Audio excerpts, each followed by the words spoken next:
I trust we're all doing fine today. Guess what? Good morning, Houston. Good morning, Harris County. Good morning, Texas. Good morning, United States of America. And good morning, the world. Hey, man, as usual, you know how things get sometimes. You get a little late start, you get a little complicated start. But you know what's important, folks? We are out here. We are out here.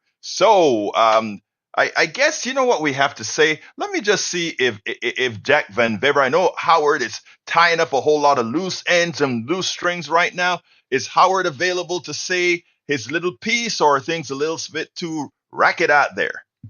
Well, we have a problem with the tin cans and string this morning, Egberto. Looks like the glue came off of some of the string, so I'm busily gluing it back together so we can have your show as normal. And we have Jack here for you. Good morning, Good Jack. morning. Good morning, Egberto. Okay, the most beautiful things sometimes come from change and discomfort. Everything happens for some reason. Have a good day. I, Not I sure lo- what the reason is sometimes, but we believe that something happens for a reason. Back to you, Egberto. Hey, well, you know what? That is great, guys. It doesn't matter, but I want to tell a little story before we get started with this. We are connected in all kinds of different ways, electronically and otherwise. And the magic about getting things done is how great can you work with changes? How great can you, if something goes wrong, how great can you continue to bring a product to fruition, a thing to fruition, a show to fruition? And let me just tell you, folks, that is just what we are doing here. Because if you were to try to figure out what's going on behind the scenes right now to get this word out to you, you would be in shock. Let me tell you. But you know what? We're still coming to you live. So to that, we thank Brother Howard and Brother Jack Van. Before, let me tell you, folks, the Jack Van Weber. I actually call him Van Peebles. I don't know if you guys remember the actor Van Peebles, but anyway, I mean Jack Van Weber. Anyway, folks, we have a great show for you today. Please do remember that there are many ways that you can get this program. There are many ways you can continue to get this program. The first, of course, is going to the good old dial 713 what am I saying? No, that's not what I mean. What I mean, you go to the dial 90.1 FM Houston, 90.1 FM Houston at the dial. The other way you can get our program is to go to KPFT website, kpft.org, kpft.org. Just hit the listen button. But you know what? While you're over there, remember that this station is a station completely and entirely governed by you, and as such needs your support. So if you go to that place, before you listen, if you have a few pocket change in your butt, go ahead and just click that donate button as well. Remember, it all goes to this one big pot to keep this 100,000 watt transmitter on the air. Likewise, folks, you can go download the TuneIn app from the Android store, from the Apple store. Install it, search for KPFT, and guess what? Then you are on. Then you're on. Alternatively, you can watch us on Facebook. You can see it right now. 713-526-5738 is the number to call in so that you can have a chat if you want to tell us something. And of course, you can watch it at YouTube, politicsandright.tv. So as you can see, folks, we want to make sure that you have all the options available to you to listen to the program. That's what we want to ensure, that you can listen to the program no matter where you're at. 713-526-5738 is the number. 713-526-5738. Extension number 2 to talk. 713-526-5738. All lines are open. I have several several for you today. It seems to me like maybe we are ready to go. Anyway, folks, what's the title of the show today? The title of the show is The American Workers Are at a New Peak in which our system is devaluing their worth. I want you to understand what that really means. What It seems like maybe we are on our other channel. Did I get that right? I believe you did. Can you hear me? Oh, yes, I can clearly. Excellent. Well, the 10-10, they're holding at 5 minutes after 6 o'clock in the morning. I have to get out the super glue and glue some strings back together, but I think they're going to be okay. Well, let me ask you, can I get off that backup system now? So you can get off the phone. All right.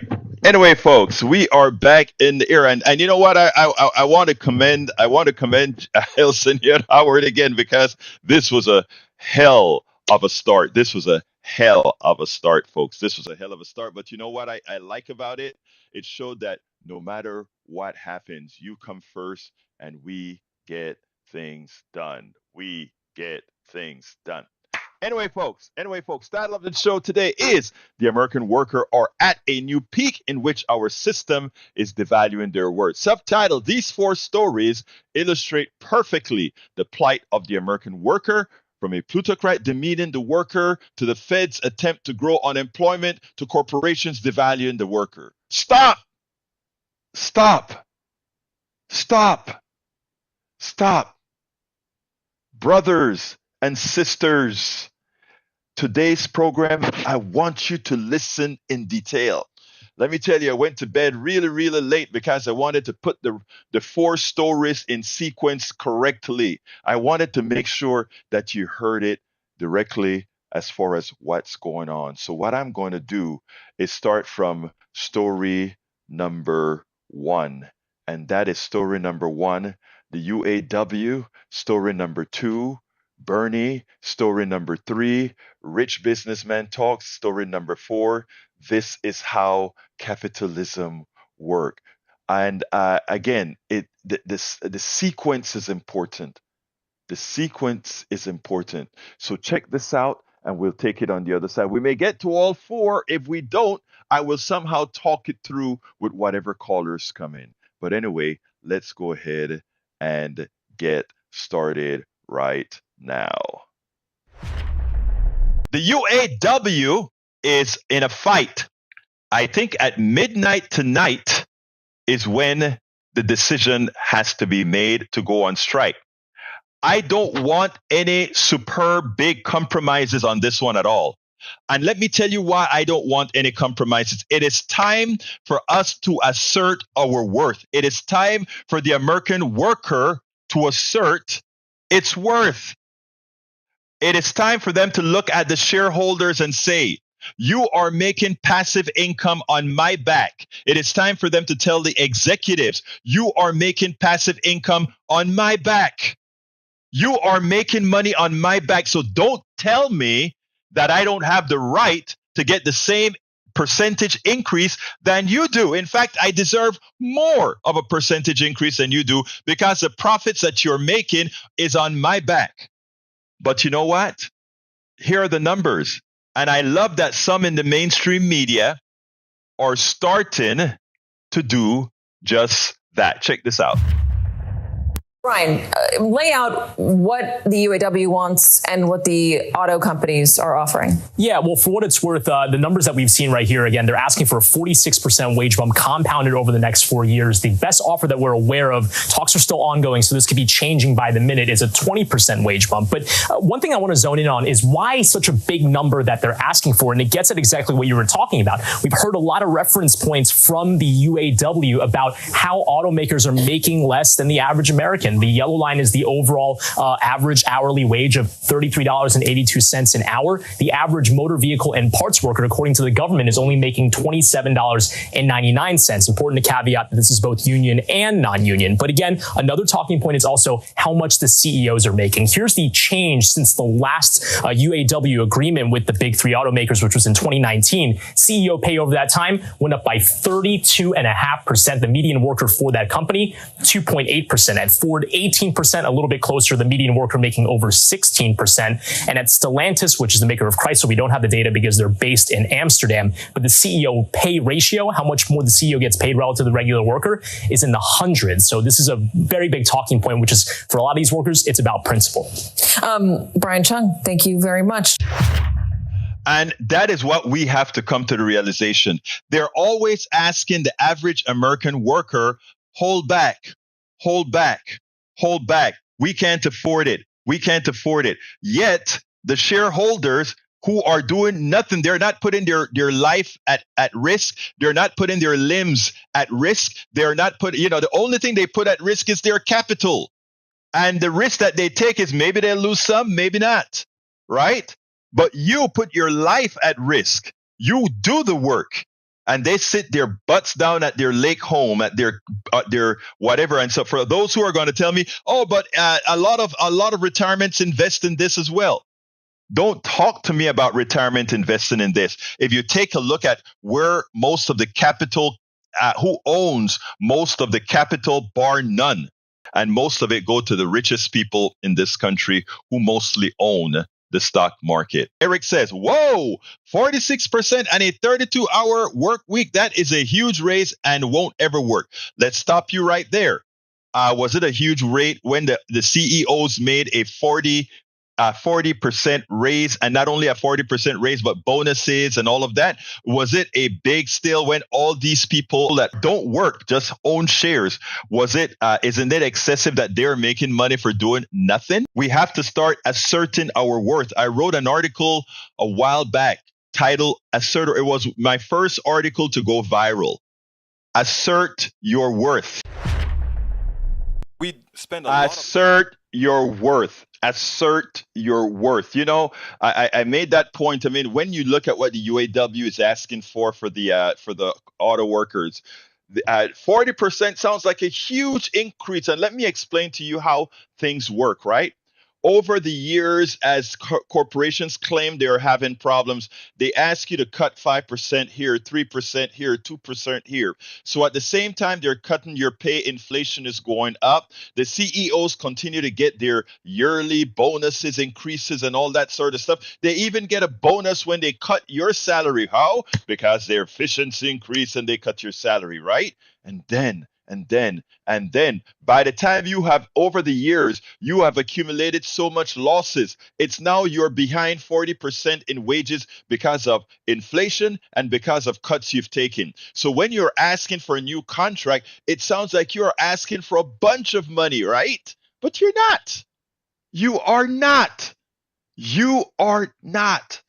Anyway, welcome aboard, Alistair Waters from Conroe, Texas, and we have a new person here. Becky, say hi. Welcome to the chat as well. Becky, say hi. Well, you know what? I want you to see, because many folks, specifically on the right, you would see them defending the line that the corporations like to use, the line that the rich like to use, the line that the masters of this economic system like to use, as far as, well, they're investing their capital and somehow they care about the employees. I want you to hear what a plutocrat really sounds like, because these guys are getting so bold-faced right now that they believe, bald-faced, that they believe nobody's listening, nobody's watching. Like I've always told you for quite some time, not because you're good at capitalism, not because you're good at getting capital, not because you're good at making money, means that you have a lot of stairs, means that you're smart. Listen to what this capitalist Australian guy had to say. I couldn't believe that he had the gall, the nerve to say this. Check this out, and then we'll take it on the other side. Every so often, you have to wonder about wealthy people, rich people. Sometimes they forget that they are in the minority and they should watch what they say, because sometimes when they come out and tell the truth, even those people who were defending them will start to see what they really are, who they really are. I mean, let's be clear here. I have been speaking about this for a very long time. The wealthy people, those who don't really earn but depends on workers, the working class, to have whatever it is that they have, they continue to not realize the importance of the worker, that the worker is a stakeholder. And to put it bluntly, they need the worker more than the worker needs them. But this Australian, a great old capitalist, Tim Gurner, one of Australia's richest men, he came and he said out loud what most of these rich people believe. I want you to listen to what he has to say here, and then I want to take it on the other side, because what I want folks to realize, first of all, is what he's saying is something we talked about, what the feds are trying to do in America. And I want you to take a listen very well, and then we'll take it on the other side. There we go. I think the problem that we've had is that we have people decided they didn't really want to work so much anymore through COVID, and that has had a massive issue on productivity. Tradies have definitely pulled back on productivity. They have been paid a lot to do not too much in the last few years, and we need to see that change. We need to see unemployment rise. Unemployment has to jump 40, 50% in my view. We need to see pain in the economy. We need to remind people that they work for the employer, not the other way around. I mean, there's been a systematic change where employees feel the employer is extremely lucky to have them, as opposed to the other way around. So it's a dynamic that has to change. We've got to kill that attitude, and that has to come through hurting the economy, which is what the whole global, the world is trying to do. The governments around the world are trying to increase unemployment to get that to some sort of normality. And we're seeing it. I think every employer now is seeing it. I mean, there is definitely massive layoffs going off. People might not be talking about it, but people are definitely laying people off, and we're starting to see less arrogance in the employment market, and that has to continue because that will cascade across the cost balance. I want you guys to understand what this plutocrat, this oligarch, this wealthy dude just said. Something that I mentioned a few shows ago, and some people got on my case. No, that's not what they're doing. I said the Federal Reserve is raising interest rates not because it had to, but because it is doing the biddings of the wealthy. Remember, inflation has very little to do with there being shortages. Our inflation has everything to do with the wealthy wanting to gouge us to get even more money. And who do they have to help them with? This plutocrat confessed. He said governments all over the world have also realized that people don't want to work as hard, that people don't want to go ahead, that in other words, they don't want, they are working as if they're doing the employer a favor, and they need to get their act together. And remember, we are not honored to have you as a worker. You are honored to have us as your employer. That's what he said. That's what he inferred. And he said the governments around the world are working to increase unemployment. You heard that out of his mouth. It's something that I've been saying for a long time. It's something that Elizabeth Warner went ahead and told the Federal Reserve guy as well, Powell. She said, please, your document says that you need to raise unemployment to 4-point-something%. And what does that mean? 2 million more people unemployed. And why do they want unemployed people? Because if they have a glut of people unemployed, then the plutocrats, the wealthy people, can go ahead and say, all right, you'll just have to take what we have to offer you. This method of thinking is what has us with a wealth disparity, an income disparity. And for those people who continue to support the policies of the wealthy, for those who continue to say, no, we don't want entitlements, we don't want these social programs, understand there are social programs. It's only that it's going to the wealthy. A social program is your employment to them. And he's just about told you. He said governments around the world are making sure that you become unemployed so that we can have the pickings of workers. My brothers and my sisters, how much more do you need to hear? We have these rich people making these kinds of mistakes all over. Because remember, the smart ones aren't the rich people. They are smart in capitalism. They understand how to move paper without doing work. But the ones who have the intellect, you're the ones that make the economy work. You are the ones that create the products. You are the ones whose intellect are the scientists, etc., that get things done. People, come on. We've got to wake up. These guys have become so comfortable in their wealth. They have become so comfortable and think that they have made you dumb enough that you will continue to be there. And once you start to feel a little bit arrogant about being in control as the employee, that they need you, oh, they're going to clip your wings. No, they can't clip their wings. There are a hell of a lot more of us than there are them. Orders of magnitude more of us than them. Remember, keep that in the back of your head. Assert your worth. Absolutely assert your worth. Absolutely assert your worth. I mean, it was amazing to hear him says we have to put some pain in the economy. We have to put some hurt on the employees. Can you believe an employer saying that? Can you believe an employer saying that, well, wait a minute, we have to have governments create the conditions that causes unemployment? And let me qualify this for you, because what the small businesses that believe in this right wing crap, the small businesses is what he means where the hurt has to come from. Because remember, it's all these major corporations who are running out of people to have hire because they don't want to pay the appropriate wages, right? So I mean, these are the people that hurting. So when they talk about create unemployment, what they mean is this. Your small sandwich shop owner, your small baker, your small, these little companies. What they're saying is, you know what we want to do? We want to make it so painful for those little guys that they have to lay off people, because it's not we, the big corporations, that are going to lay people off right now, because we need employers. Where are we going to get them from? If we don't want to pay them, we have to get unemployed people. Well, we don't want our unemployed people.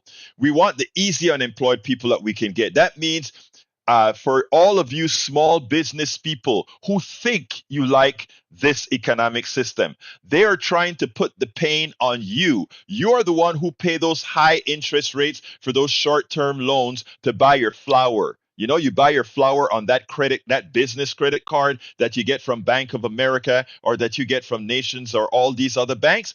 Those credit card rates that are going up for you little business guy. Because remember, that big guy doesn't have to take out credit in that way. He just have to go raise a little bit of capital.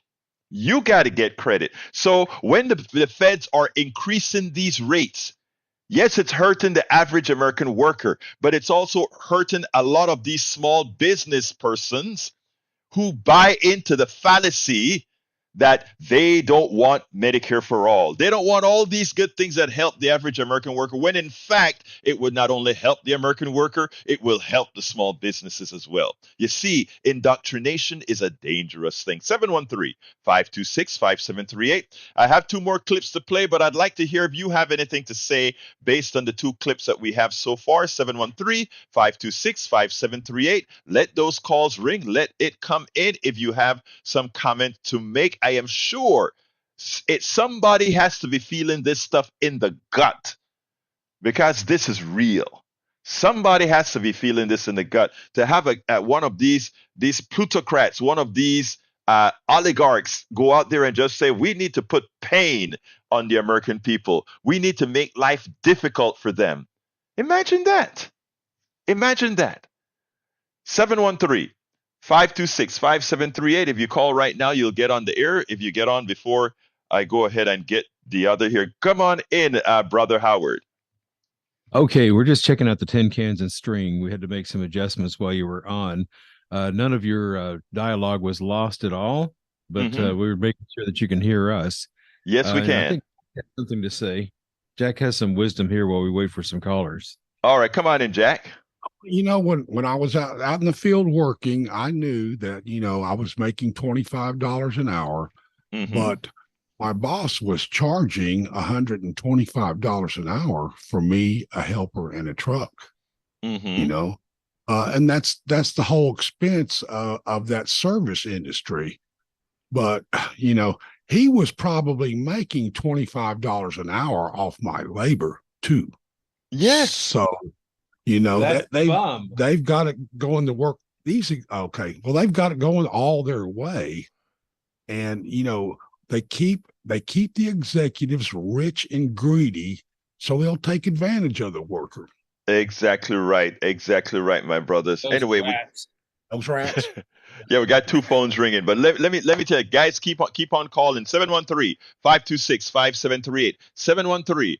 713-526-5738, and we'll get you in as soon as possible. 713-526-5738. We want to hear from you. We got two more clips to play, but I want to make sure that I hear from you before I jump on to those particular clips. So, folks, I want you to call on in. Let's go ahead and bring Augie into the picture. We'll bring Augie into the picture and keep on calling 713-526-5738. We just missed a couple. Call again 713-526-5738. Come on in, Augie. How you doing?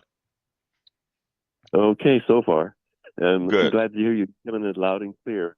But Excellent. talking about workers, like I said before, I worked for Southwestern Bell. And I remember in the wintertime when the poles were iced up, I had to climb up with a hammer and break the ice above me as I climbed up. And then I had to use that hammer to open up a terminal just to get work on somebody's telephone line. Mm-hmm. And then in the summertime, when it was hot, almost had heat stroke out there working in the hot sun, because sometimes you had to be on a pole like 2 or 3 hours in direct sunlight. And that's when the executives were saying we would have to make sacrifices at contract time. They said the workers had to make sacrifices. They weren't going to make any sacrifices, but they needed us to make sacrifices at contract time. And that's why we would go on strike. But then also other times, I worked hurricane duty. And these companies that hired guys to come out on those crews for FEMA, I got on one of those crews. Hardly anybody knew how to do telephone work, repair work, when I had to go to Florida do hurricane duty. Mm-hmm. And I'm thinking, and they're being paid the workers $40 an hour, and they thought it was great because one guy was working in the factory. He came in with his hard hat. It was a metal hard hat, which you don't wear until. And when you're near electricity, you don't wear metal. You wear the plastic or composite unit. Absolutely. Yeah, because some of those wires, insulation falls off of them, or people steal the ground wire off the utility pole, You're and some of those gone. wires around your head become live. Yes. Yeah.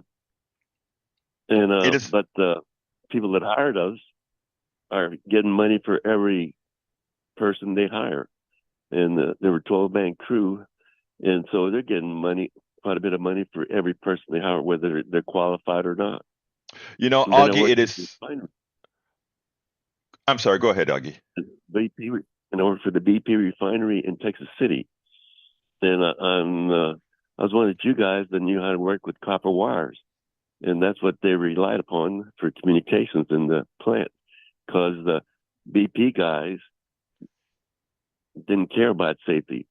And one time, because I was one of the few guys that knew how to work on the telephone wires, there was a unit that was being torn down, but it couldn't be torn down because there was a cable that fed a lot of those telephone lines in the plant. I was the only one that knew about that telephone cable, and they needed my expertise to move that cable so they could put this new unit in there. You were the union worker who was trained. You were the union worker that was trained to do that. So I had to go to a meeting, and it was a big meeting. It was so big that the British guy from BP in England came over to oversee this. And he was asking a question about what's the holdup. And they told him it was this communications line. And so I explained to him what we needed to do. But then he started talking about other things in the plant, like the pipeline that was coming in. And I talked about it one time. There's a rusty pipeline, and it's getting ready to be inspected. So instead of replacing it and fixing it up, they just painted it over with brand new silver paint, make it look like it was a brand new pipeline. But it was a defective light. And that is what, these are the kinds of things that they do, Augie. And these are the reasons why we have to, what I continue to say, assert our worth. But our phones are filling up, Augie. Look, first of all, thank you for all the work that you do. Thank you for being a union worker. Thank you for being a union supporter. We have got to stick together in this in this work, my brother. Thank you, Augie. Thanks. Bye-bye. All right, let's get to Harry. Come on in, Harry. Okay, Harry will be coming in a few seconds. So let's see. There goes Harry. Come on in, Harry. Hello, hello, co-birthday partner.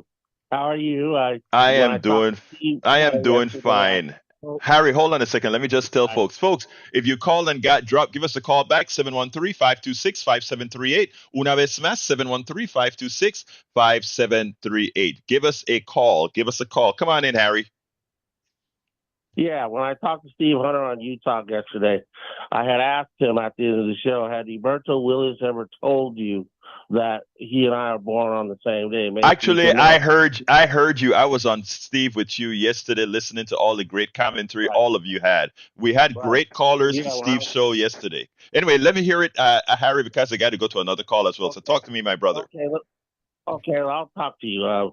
Well, you are right on point with all this stuff with unions. You care about the little person.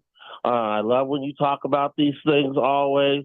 When I worked at UCSF as a medical assistant, we had strikes all the time, and management was always trying to, because I was a per diem worker at that time. This is 2023.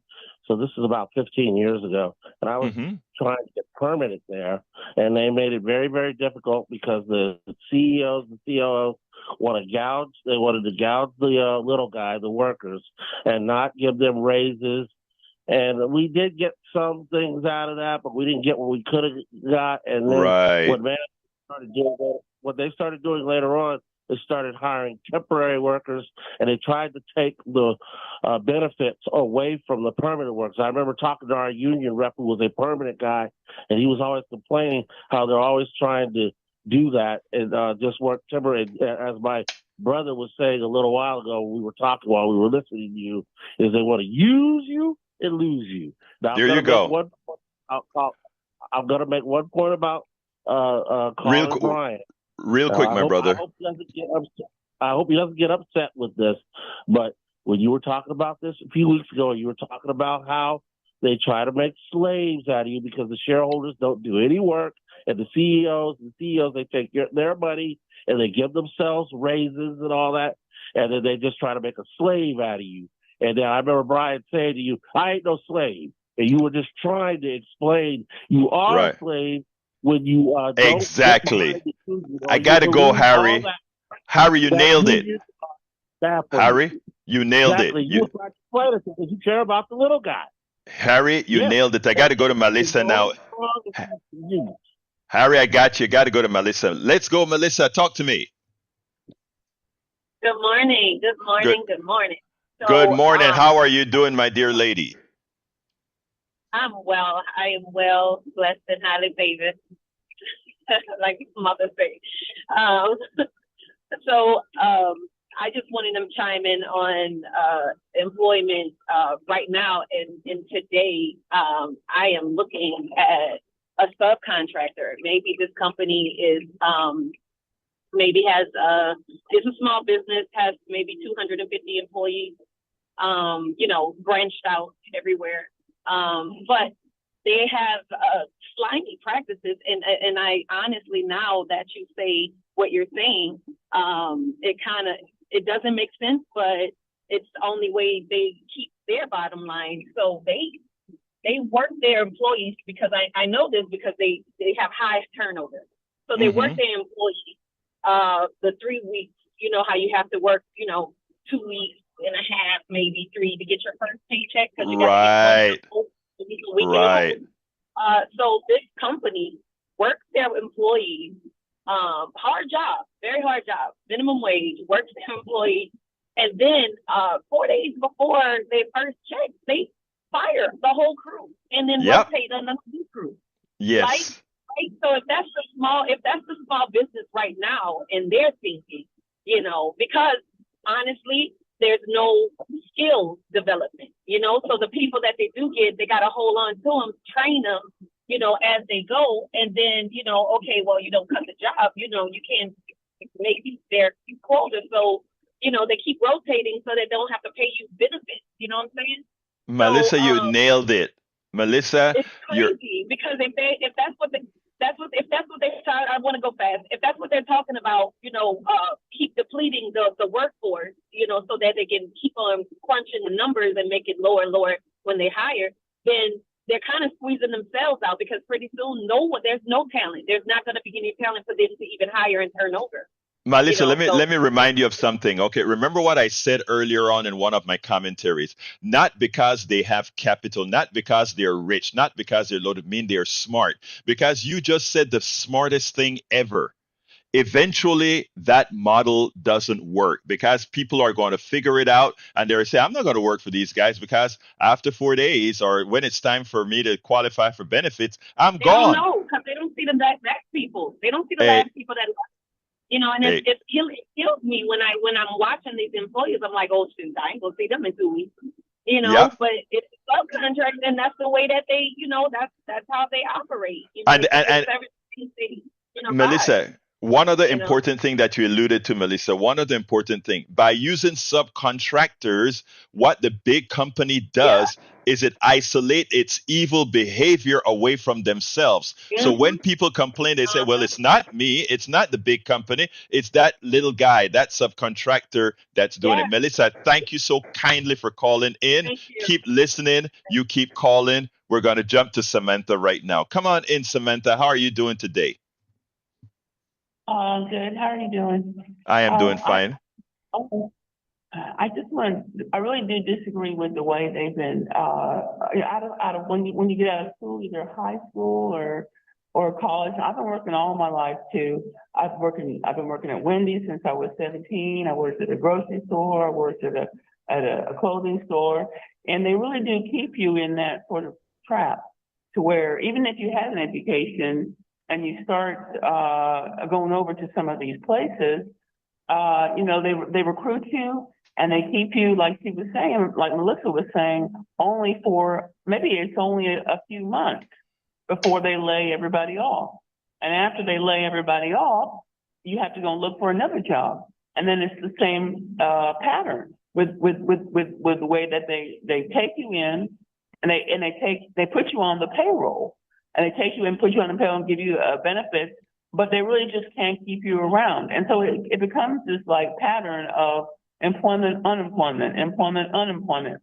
And I've even been on unemployment twice. And they made the qualifications even harder to get the unemployment benefits. So I didn't understand what the feds were, like you're talking, what are the feds trying to do? Are they trying to help us get unemployment so that we don't have to work? Or are they trying to encourage us to keep looking for another job, getting a better education? I'm glad you asked. I'm glad you asked, Samantha, because that is the magic that they're doing. I don't know if you just came onto the show or if you heard it from the beginning, but I played a piece by a guy. His name is he's a plutocrat, a wealthy business owner in Australia, but he is no different than any wealthy business owner in America or anywhere else. His name is Gerner. And what he said was the following: the American workers the worker is having it too easy. After COVID, they don't want to work as hard as they did before. So we have to institute pain on them, which means we need unemployment. And then he said the critical thing that you just alluded to. He said, and governments around the world are doing what's necessary to create unemployment. Okay. In other words, the governments, what are they doing? In the case of the United States, the feds are raising the interest rates so that small businesses will have to pay more for their money, so that you will have to pay more for using your credit cards, etc., which will cause small businesses, etc., to lay people off. And then those people will then go on to these other major corporations and work for cheap. It's an orchestrated support of government paid for by the rich to supply workers to the rich at a discount. And that is what you are seeing right now, my dear. When you say that employer, they have all these machinations that they do to get around having to pay you benefits. They do all these machinations to make sure that there are enough people looking for jobs that you would, since normally you'd want $20 an hour. Well, since there ain't no jobs, $15 an hour you'll take. And it's always there to make money for the wealthy guy. And I'm going to play a piece after I answer these next two calls that you're going to see that is that's the economic system by design. So I want to get to the other call. First of all, did I answer your question, Melissa? I mean, Samantha? Yes, thank you. Thank you. Thank you very much. Because let me tell you why I'm saying that. I want to play a piece that this economist says, I feel for the worker. I feel for the worker. But that is just how capitalism works. I want to play that piece for you. But Peter, come on real quick, and then I want to play that piece. Very good, and good morning, Edberto. Good morning, Peter. Talk to me, my dear teacher. Come on, talk to me. Right, let's bring it. So it's got two kind of negative and one positive to bring it home. But the first thing I would really like to say is, my heart goes out to United Auto Workers. I hope they get a great, fair deal. And honestly, listening to your show is so super enlightening because I didn't know about this, about the conspiracy to keep the American workers or just workers in general unemployed, and so they have their. It's the economic system by Peter. It's the economic system by design. This is not an accident. It's by design. But please go ahead and give me your two negatives and positives real quick, because I really want everybody to hear this piece. So it's remarking the 22nd anniversary, as you've been noting this week, and my take on that is it's kind of negative, but I was in New York that day. I'm a former New Yorker, and so I had my own theory that day. I just had a gut feeling something wasn't right because I was actually witnessed both of my opinion, those were drones that came in. So terrible thing to say. So I know it's negative. I'll just, stop talking about that. Okay, move on from that one. Yes, go ahead. That one. And the last thing I'd love to wrap up is, of course, there's another conspiracy theory, but I'd love to bring it positive. So the past half a century or so, or decade, I'm sorry, about the past 50 years, we've heard about aliens and this alien technology. So I believe the governments are conspiring to keep it, that technology. I believe it's called 0-point energy, and it's a solar powered. I've heard about that, but we need to talk. I tell you what, Peter, I don't want to go into that because I in fact, there's a moon stuff that we've had at several conferences out here that kind of brought that up. Let's talk about that another time. Let me get to this stuff with the employment today. But, anything else you have to say real quickly before I move on? Well, God bless you guys, and I'll be listening. And thank you so much for all the information. And thanks for letting me on the air to share. Thank you, Peter. You have a wonderful day, my dear friend. All right, let's go ahead. I want you to listen to this piece and listen to what this economist, well, actually, he's an investor economist, but he's a good guy. He told the truth. Check this out, and then we'll take it on the other side. The biggest obstacle to the worker being successful, to the worker, the average worker being able to build themselves up, is capitalism. And you are going to hear a capitalist economist who cares about the worker and believe the worker deserves what they're asking for, points out. I want you guys to listen to this guy in detail. This capitalist economist points out that the reason we cannot be humane with these reporters is because this capitalist system doesn't work that way.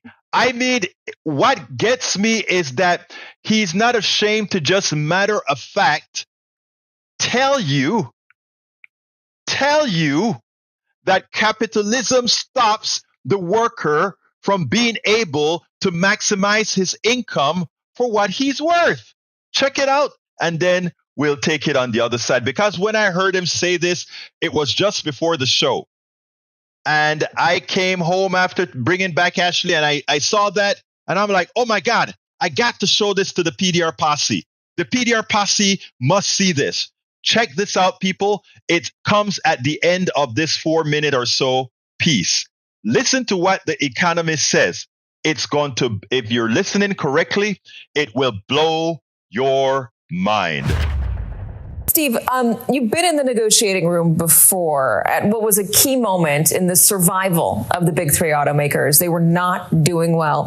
As I understand it, you tell me because you were in there and I was not, the union made a lot of concessions. They gave up a lot of their benefits package. The amount of money that new workers were making was far less than the older veteran workers. I think it was about half. Now that these companies are making record profits, now that you've seen CEO pay go up as much as it has, is it fair for them to ask for some of that back? Sure, it's entirely fair for them to ask some of that back. I would say they have gotten some of that back in the 15 years or so since we rescued the auto companies. But I am very sympathetic to their needs and their desires. The fact is that if you look at auto worker wages in this country over the last 10 or 12 years, they've essentially flatlined after you adjust for inflation, whereas most other workers have gotten something of an increase over that period of time in other industries. The key problem here that you have to recognize is that unlike, say, a UPS driver or an American Airlines pilot, where those jobs aren't going anywhere, in manufacturing and auto specifically we're talking about here, those jobs are mobile in a sense. They can go to the South, where there are many, many factories now operating with non-union workers paid much, much less than the union workers, and then go to Mexico, where recently the number of auto workers in Mexico is higher now than the number of auto workers in the U.S., and where the Detroit 3 companies have 20 facilities among them down there making cars with people who are paid literally as little as $8 or $9 a day. And so the yin and the yang of this, so to speak, is that the more the workers make, the possibility is that there'll be fewer jobs, and there needs to be a balance on behalf of both sides for this to work. I don't want to be Pollyanna here, but the companies have a choice on whether to keep the plants here or to move them to the South or to Mexico, where they make less dollars. I just am stuck on what the union conceded to help keep these companies afloat, and this idea that we helped you in your time of need. We feel like now that everything is going so well, and it's clearly going quite well, that we should share in that profitability. We should share in that hard work done over the past 15 years. Goldman Sachs researchers modeled what a 40% raise would cost. I'll put the numbers up on the screen. They project a 40% raise for workers would cost between $4 billion to $6 billion over 4 years for GM and Ford. They didn't model Stellantis. General Motors gross profit last year was $22.344 billion. That's a 32% increase. Brian said that a moment ago. Ford, their profit, $25.5 billion, a 9%, give or take, increase over 12 months. With numbers like that, what can the companies reasonably afford to give the workers while still maintaining the money that they need, and this is key, to develop and to innovate on electric vehicles where they have a whole lot of competition? Well, as your figures implied, and I wouldn't argue with them, the amount that the unions are asking for relative to the profits is not life-threatening by any stretch of the imagination. I certainly get that. Labor is only one relatively small part of the cost of making a car. So yes, you can pay labor more and still make a car. Nonetheless, in our capitalistic society, for better or worse, companies are tasked with essentially keeping costs as low as possible. And if costs in the Midwest to make cars goes up too much, those jobs will move, whether they can afford to keep them in the Midwest or not. Unless you somehow legislate it, they will move. And then again, I don't want to sound like I'm here as a spokesman for the companies. I'm certainly not. I'm sympathetic to both sides. But I would also point out that General Motors stock hasn't moved at all, really, since it went public more than a decade ago. So the shareholders of General Motors have not lost money, but they haven't made any money in the last 10 years either, which is because this is a tough business, as we have all learned over the years. So I hope you heard the end. Capitalism, for better or for worse, seem to simply reduce costs. That's all it does. That's all it wants to do, so that the profits can go to the few. So I am going to squeeze as much as I can get out of the worker. I'm going to squeeze as much as I can get out of the supplier. I'm going to squeeze as much as I can get out of everybody, so that that person, the parasites, and notice what I call the shareholders, so that the parasites, the executives, the parasites, so that they can make more. You know what is so funny? I have a friend in the oil business, right? Does the money stuff for the retail portion of the business, right? And here is how their profits get, their bonuses get exploded, right? Several tens of thousands of dollars in bonuses. Here's how it makes. If I can get those workers in that store to be more efficient, and what does getting those workers in the store more efficient means? It means they work less people, do more work for the same amount, right? And what that does is it reduces the overall cost of that retail entry point. So you have less people working, and for having those people work harder, to her boss, the vice president sees, oh, you have increased your efficiency at these stores. No, she did not increase the efficiency of the store. She worked the hell out of those people who earned the same amount, worked harder with less people, and the executives just see the numbers and say, oh, the store is more efficient. I get a big bonus because I replicate that store after store after store after store after store, and I get a piece of the action, and the worker gets niet, nada. Executives get, shareholders get, but the people who actually do the work don't. So my brothers and my sister, when I say what you see our sister Alistair Waters put there when she says, yes, I believe in asserting your worth. We have got to assert our worth. We spend a lot of time deconstructing. Yes, we have got to assert our worth. Come on in, Brother Ray from Third Ward. How are you doing this morning, my dear brother? Yes, my brother. I know we got a limited time, so I just want to, again, prop you up and say thank you for connecting the dots to the cruelty that a lot of us experience in this society, and basically letting people know, like, hey, this isn't an accident, okay? They set up the system so that there's always a sect of our population that's going to suffer. And it's not your fault, but people have been brainwashed into this individuality and believing that, if you're failing, it's always your fault and only Thank you. Thank you for saying that, Ray. Ray, wait, hold on. I want to thank you for seeing that, and I want to thank you for saying that. It's not always your fault. In fact, most of the times for the American worker, it is not your fault. They want to put the blame on you, but that Australian said it all. Thank you, Ray. You have a wonderful rest of your day, sir. All right, come on in, Brian. Talk to me. Yeah, guess who got indicted for a federal crime yesterday? Hunter Biden got indicted. So let me ask you one thing, Brian. Hunter Biden got indicted. Did that help you at your job yesterday? Did that bring you a little bit more money? It didn't help me at all at my job. Thank you. It didn't help me at all, but it probably made a lot of black people happy that equal justice has now been started. Why? How many black people went to jail for gun charges? Did O.J. Simpson go to jail? No, actually not. So I am glad you noticed that. Let me tell you that the justice system is terrible for people of color. That is true, but people of color who have means learn one thing, and it teaches what I've been trying to get to guys like you as well. Believe it or not, the most important thing in this country is green. Okay, so go ahead and continue making your point, sir. No, it's white privilege. I hear this all the time from left-wing talk show hosts. It's white privilege, white privilege. Wait a minute. You don't hear me talk a lot. There is white privilege, but you don't hear me talk about it a lot, because bigger than white privilege is what keep people dumb or keep people uninformed, and that is green privilege. But continue, my friend. Yeah, so the Secret Service gets sent to pick up the point of origin, the registration form, right? We're going to find this out. Who sent the Secret Service there?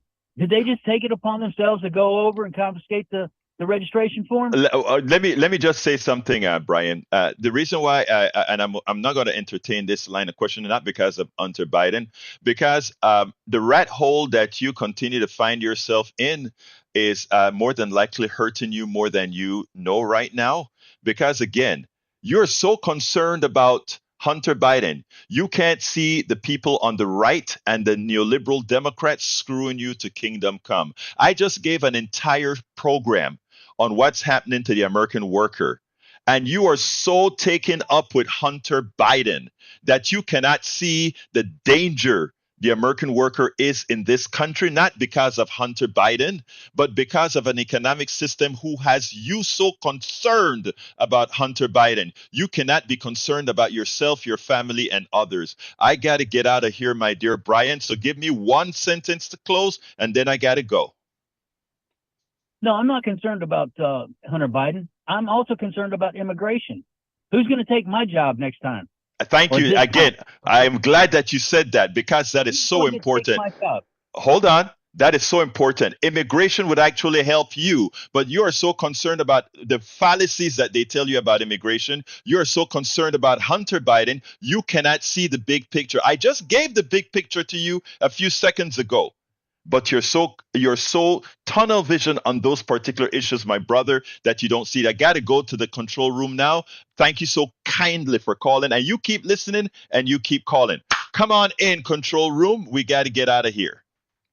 Well, here we are at the end of your show, and we managed to get your entire show out due to the tin cans and string holding up. So I would like to say thank you to the tin cans and string god this morning. And that's you. That's you. That's you. No. All right. You are the god of the transcript. Let's hear some wisdom here.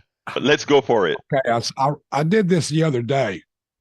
Corporate capitalism is an animal that only knows hunger, and it will devour all, even the person wielding it. What kind of animal? I love that. I love that. But you know, hey guys, you guys are giving me some extra time or something. My name is thank you, Howard, for all that you did and to get us up today. Thank you, Jack. My name is Egberto Willies. This is Politics Done Right, and you guys know how I end this baby. I am what? Out.